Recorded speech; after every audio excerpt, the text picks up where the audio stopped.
And we are returned to Oracle of Seasons, Part 4 for Rocket Rabbit Commentaries. We're still traveling through snake remains. Bomb the rocks! Kill the snakes! I will make remains of you. There, we have made remains of them. Very indiscriminate remains. Alright. I wonder what... Yeah. So, last part, we got into snake remains, and I think that... I don't think that we're finishing it, this part, but... Oh, this particular trap you can actually just run all through completely. You don't have to, you know, bait it out. Yeah, if you bait it out, you would get hit. Oh, I don't have a thing... I don't have what I need in order to move that. Huh. Let's go back the way we came. Through the trap. And that's where I learned I could do that. Unfortunately, you have to bait him out. I really don't care for those blue things because they many times, especially in this game, they require you to use those as platforms. Yep. Kinda sucks. It really sucks, actually. Oh, look! More, things. More tubes. That I am unable to move. Yes. Because reasons. So I was gonna say, I wonder what criteria they used to decide the names of these dungeons. I'm not entirely sure what particular criteria they use. Bullshit moment right here. You see, in order to open the door, you have to kill the enemies in the room. Except you can't actually kill these. Well, that's not true. Later we'll get a method to kill them. Yes. Much later, as a point of fact. Those turtles are pretty annoying. I think they want you to use the boomerang here. Bomb them! You are so lucky!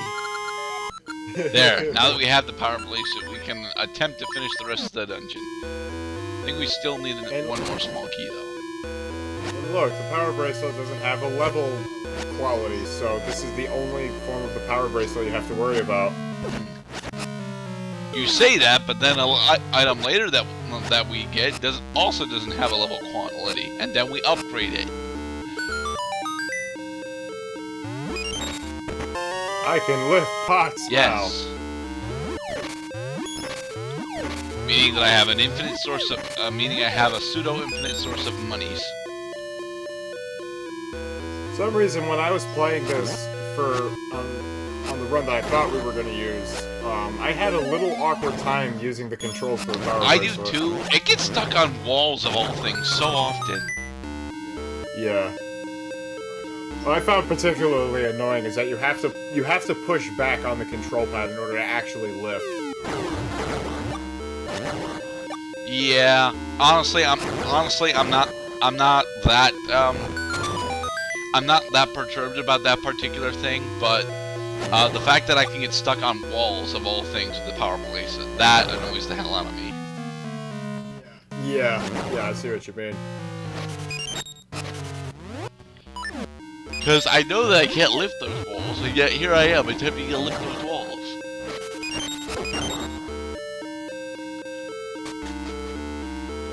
Well, we have to move wall-like objects pretty soon. We still can't jump. Yeah. I really wish... The Rock's Feather really should be, like, either the first dungeon item or the second. It couldn't have been the item. First dungeon item, and honestly, it being the second one would have been a bit too early. I'm okay with it being the third one, because by then you've explored almost half the map anyway. But at the same time, after you get the Rock's Feather, the entire map opens up, so... Basically, yeah. I think Link's Awakening had it right. Link's Awakening got you the Rock's Feather and the Power Bracelet in that order. At first. So you didn't have to wait for the things that grant you access to the rest of the map. One thing that you have to note about these particular obstacles, if you're not actually pressing and holding the Power Bracelet button, it doesn't activate. Context-sensitive actions. Yes. No, they don't have context-sensitive actions. Here's our mini-boss. It's a throwback boss. It's Facade. Oh, that's what this boss's name is? Yeah. Okay. He's the sixth boss of Link's Awakening. Okay. And the first thing he does is laugh at you. Because he's a face. Face must laugh. There, I have found out how to hit him. Now hit him again. I actually like Facade as a boss, but at the same point, a Facade is an annoying boss to fight for me. Because if you throw a bomb right as he appears, your bomb's not going to explode. You have to predict when he's going to appear in order to actually hit him with the bomb. Yeah, but his pattern is pretty easy to figure out. Now's your chance. Facade is just kind of cute because he's like, hey. There. And you killed the smiley face. Yes, we have slain the smiley face. No more smiley faces for the snake remains. There is no happiness here. You killed the happiness. Well, I'm sorry, but he was attempting to bomb me with fireballs. I don't like being bombed with fireballs. If I had to put it on a list of things that I dislike, it would be rather high up on that list. Well, fireballs. I think the fireballs are his most powerful attack. Yeah. Look, come to think of it, in Link's Awakening, you don't need the dungeon item in order to fight Facade. You could kill him in the same manner you do in this game. No. Actually, you have to kill him in that manner. Oh, look, a turnstile! Yay! And it's the boss room. Yeah, and I don't have the boss key yet. Huh. That owl will probably tell you that you need the boss key. No, actually, he actually gives you a hint for the upcoming boss. I like that about the owl statues, and then I really dislike it because, well, it's never a useful enough hint, honestly. When the mouth opens, attack from within, then superhuman strength will prevail. So yes, we are going to be fighting King Dodongo. After jump cuts. After jump cuts. Of course. I like the King Dodongo boss. There we go, the compass. You can hear shit. You can hear the resonance of chests that have keys in them. Yes.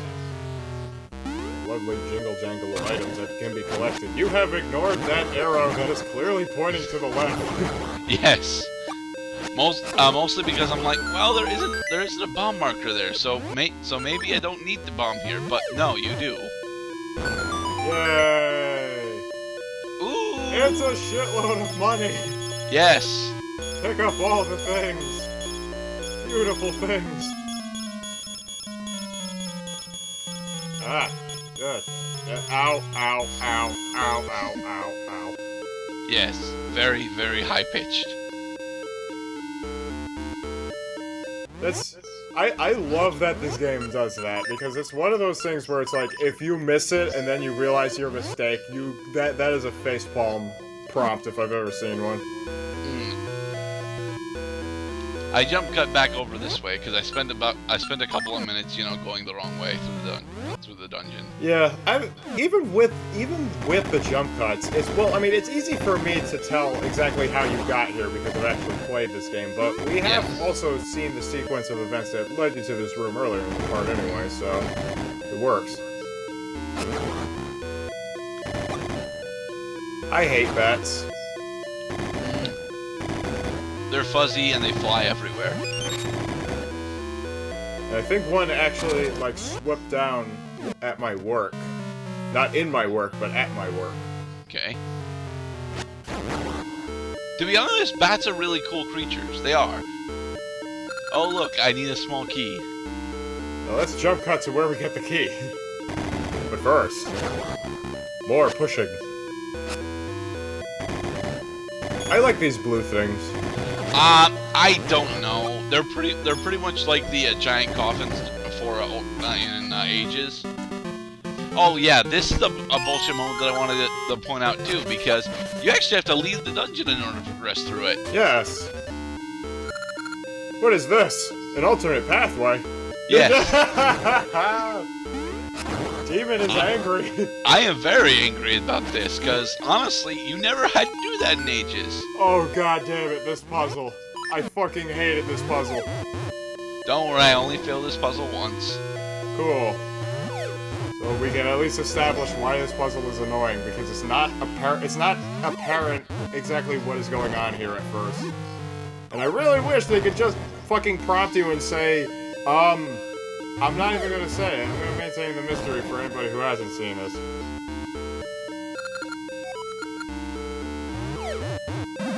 Yeah, it fucking disappeared. You have its fucking time limit. Yes, you have a time limit and there's a bunch of bomb rocks in the way. You have to blow up the bomb rocks and then get the thing, and you have a goddamn time constraint. Let's jump cut to exactly where we did it, because we already saw you basically do it. Cool. Yep. Goddamn this room. Mind you, you do have an easy way to restock bombs outside, so it's not so terrible, but it is, you know, it is just a minor amount of bullshit. Any amount of bullshit is too much bullshit. There, jump cut. Yes. I like jump cutting on stairs. I love that the blue Stalfos can't dodge your attacks, so you can just slash the crap out of them. I must kill things in my video games. Unfortunately, these snakes still present the same problem that they did to me in Ages, where my sword is apparently incapable of swinging in a different direction. Oh my god. Platforming. Need I say more? Well, this isn't really platforming. This is just, you know, being patient. This is being really patient. Boom, got the boss key. You Alright got the then. key. Let's jump cut back to the room. No, we gotta go to the turnstile. Oh wait, but it's right up ahead? No, because then you go up, and then you have to go... have to go around. Right, you can't, I believe, because the boss room is south of the turnstile. Yep. Okay, so we are about We're heading to the boss. We're gonna fight the boss. Yay! It's the boss room.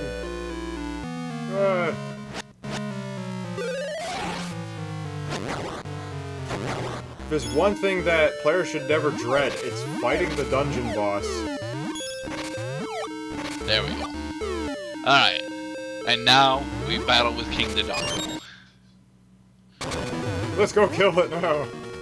The fucking boss fight starts right away. Lovely. Now, I know that I'm supposed to use bombs because he's pretty much another throwback boss. But I've already forgotten about the superhuman strength will prevail portion. Yeah, you don't use your sword for this fight. No, you don't, except to slash open the bushes.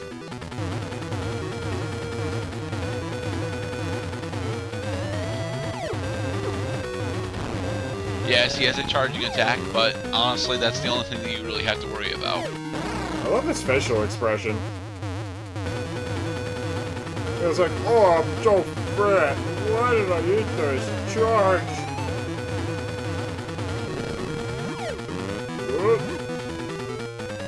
King Dodongo had too many cupcakes.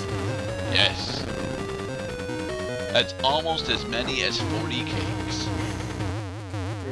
We must continue to feed him explosive cupcakes.